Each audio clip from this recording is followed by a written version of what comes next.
Hello guys, இன்னைக்கு நம்ம சேனல்ல என்ன ரெசிபி பார்க்க போறோம்னா மதுரை ஸ்பெஷல் கிழங்கு பொட்லம் ரெசிபி தான் பார்க்க போறோம்.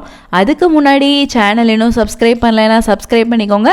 வாங்க வீடியோக்குள்ள போகலாம். இந்த கிழங்கு பொட்லம் ரெசிபியை மோஸ்ட்லி மதுரையில் ஸ்ட்ரீட்ஸில் பார்த்துருப்பீங்க. அதில் மந்தார இலையை வச்சு மடித்து கொடுப்பாங்க.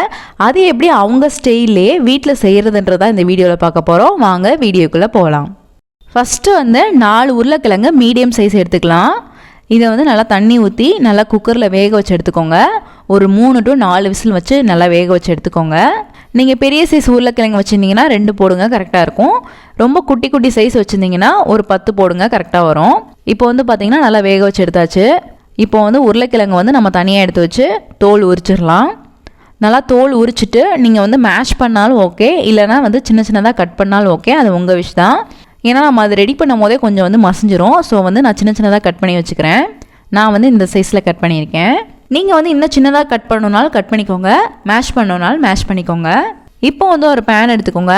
அதில் 3 டேபிள் ஸ்பூன் எண்ணெய் ஆட் பண்ணிக்கோங்க.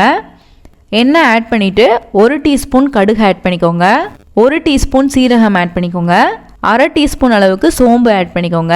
அதுக்கப்புறம் பெரிய வெங்காயம் 1 இல்லைனா 2 கட் பண்ணி ஆட் பண்ணிக்கோங்க. அதுக்கப்புறம் பச்சை மிளகாய் 1 கட் பண்ணி ஆட் பண்ணிக்கோங்க. அதுக்கப்புறம் 5 பல் பூண்டை சின்ன சின்னதாக நறுக்கி ஆட் பண்ணிக்கோங்க. அதுக்கப்புறம் கருவேப்பிலை ஆட் பண்ணிவிட்டு நல்லா வதக்கி விட்டுக்கலாம் இதெல்லாம். அதுக்கப்புறம் பெருங்காயத்தூள் 1/4 டீஸ்பூன் அளவுக்கு ஆட் பண்ணிக்கோங்க. அதுக்கப்புறம் மஞ்சள் தூள் 1/2 டீஸ்பூன் ஆட் பண்ணிக்கோங்க. அதுக்கப்புறம் மிளகாய்த்தூள் 1 டீஸ்பூன் நான் ஆட் பண்ணியிருக்கேன். நீங்கள் காரம் நிறைய சாப்பிடுவீங்கன்னா 2லேருந்து 3 ஆட் பண்ணிக்கோங்க. அதுக்கப்புறம் கடலை மாவு 2 டேபிள் ஸ்பூன் அளவுக்கு ஆட் பண்ணிக்கோங்க. இதெல்லாம் ஆட் பண்ணிவிட்டு நல்லா வதக்கி விட்டுக்கோங்க.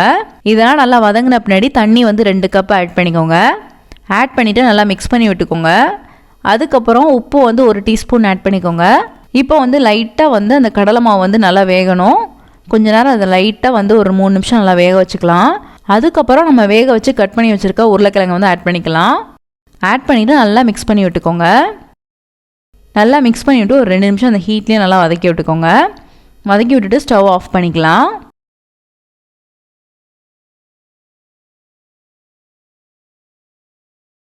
இப்போ லாஸ்ட்டாக கொத்தமல்லி தழை ஆட் பண்ணிக்கோங்க. ஆட் பண்ணிவிட்டு நல்லா மிக்ஸ் பண்ணி விட்டுக்கோங்க. நல்லா கம்ப்ளீட்டாக எல்லாத்தையும் நல்லா மிக்ஸ் பண்ணி விட்டுக்கோங்க. பாருங்கள், அழகாக வந்திருக்கு. இப்போ வாழை இலை நான் எடுத்திருக்கேன். என்கிட்ட மந்தார இலை இல்லை, அதனால் வாழை இலை எடுத்திருக்கேன். உங்ககிட்ட மந்தார இலை இருந்துச்சுன்னா இந்த மாதிரி ரவுண்டாக கட் பண்ணிக்கோங்க. கட் பண்ணிவிட்டு 2 சைடு இந்த மாதிரி கோன் ஷேப் கொடுத்துக்கோங்க. கொடுத்துட்டு சுற்றி இந்த மாதிரி நல்லா மடித்து விட்டுக்கோங்க. மடித்து விட்டுட்டு இந்த மாதிரி ட்ரையாங்கிள் ஷேப்பில் இந்த மாதிரி கோன் ஷேப்பில் ரெடி பண்ணிக்கோங்க. ரெடி பண்ணிவிட்டு உங்ககிட்ட நூல் இருந்துச்சுன்னா இந்த மாதிரி சுற்றி கட்டிக்கோங்க. இந்த மாதிரி பொட்டில் மாதிரி கட்டிக்கோங்க. மந்தார இலையில் சுட சுட கட்டும் போது டேஸ்ட் ரொம்பவே சூப்பராக இருக்கும். என்கிட்ட மந்தார இலை கிடைக்கல, அதனால் வாழை இலையில் ரெடி பண்ணியிருக்கேன். பாருங்கள், இந்த மாதிரி அழகாக நீட்டாக ரெடி பண்ணிக்கோங்க.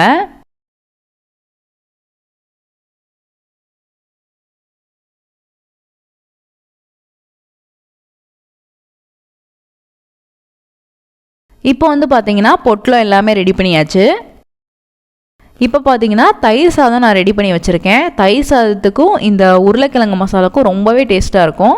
இது நீங்கள் சாம்பார் ரைஸு கூட வச்சு சாப்பிட்லாம், ரொம்பவே சூப்பராக இருக்கும். இப்போ நம்ம எல்லா பொட்டலத்தையும் ரெடி பண்ணி வச்சுக்கலாம்.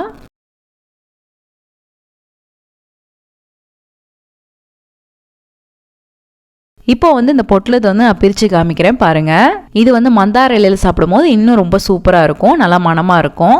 வாழை இலையில் சாப்பிட்டாலும் ரொம்பவே டேஸ்ட்டாக தான் இருக்கும். அவ்வளோதான், ரொம்பவே ஈஸியான சிம்பிளான மதுரை கிழங்கு பொட்டலம் ரெடி ஆயிடுச்சு. இந்த ரெசிபி உங்களுக்கு பிடிச்சிருக்குன்னு நினைக்கிறேன். பிடிச்சிருந்தா லைக் பண்ணுங்கள், ஷேர் பண்ணுங்கள், கமெண்ட் பண்ணுங்கள். மறக்காமல் சேனலை சப்ஸ்கிரைப் பண்ணுங்கள். இன்னொரு வீடியோவில் பார்க்குறேன். பாய்.